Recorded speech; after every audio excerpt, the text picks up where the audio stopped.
Hello everyone, welcome back to another video. So, the horn on the Corolla is dead, so we're deciding, well, I am deciding to upgrade to a dual horn setup. Yippee. So I got these at the junkyard. These are off of a 2004 Toyota Camry. So these are a bit louder, a bit more aggressive tone. They are factory horns, so it's not like they're illegal or like train horns or anything. These are just normal horns off of a Camry.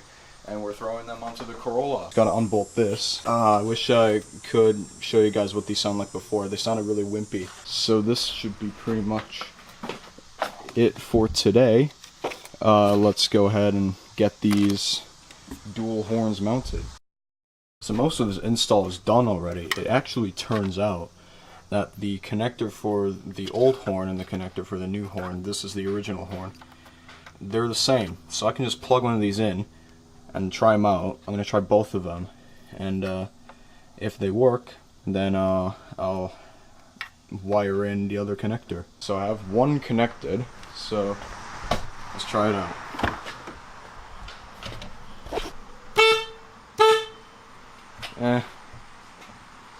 It's alright. I'm just not that much of a fan of it, to be honest. I thought it would be more of a deeper sound, but it works. It's a working horn, so let's just wire in this other connector and then see what it's like.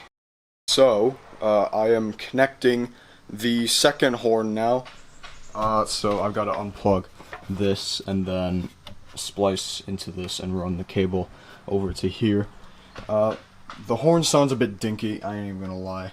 I'm not a huge fan personally, like I said, but it's a dual horn upgrade.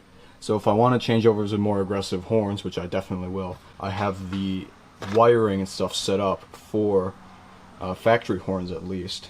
So this is fine. Who knows, maybe if I connect the second horn, then it will sound normal. Here it is, unplugged, so we're just going to splice into it, and then everything should be good.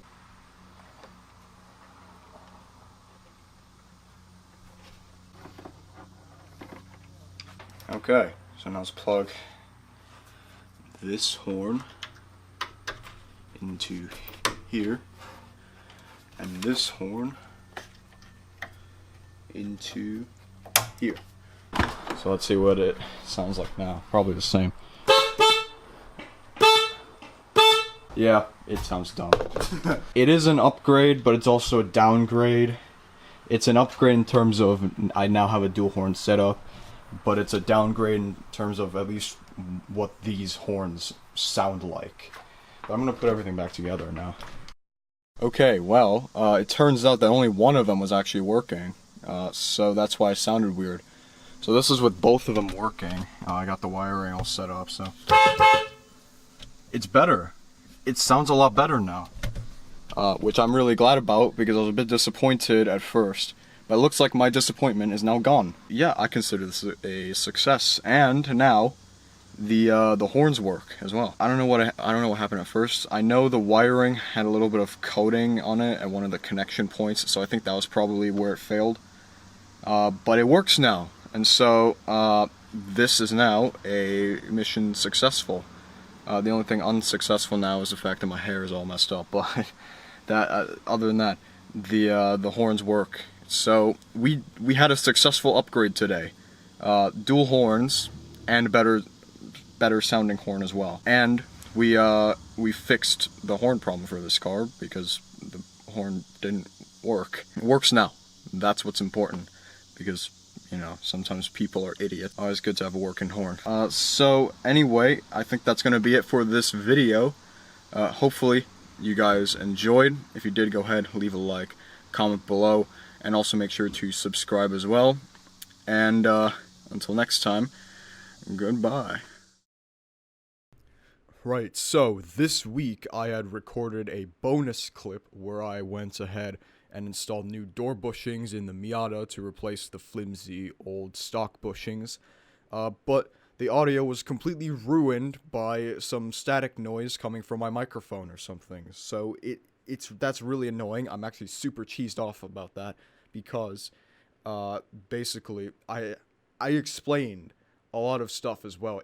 I thought at least it was quite informational. But anyway, that's not the point. Basically, these are Craven Speed door bushings. They're red and they're nice, I guess. But basically, they help a little bit with keeping the chassis of the car, I guess, more rigid, because the doors on convertibles are pretty important for the structure. So it does keep the car a bit more rigid from what I've heard, and also the door sounds a bit better when it closes as well. Now, I did show the noise it makes before and after, but like I said, the audio is completely ruined, and I'm actually really annoyed about it. But basically, it sounds a bit different. It sounds a bit more normal now, I guess. I don't know what your definition of normal is. But yeah, so sorry about that being all messed up. But anyway, that's pretty much it for this video.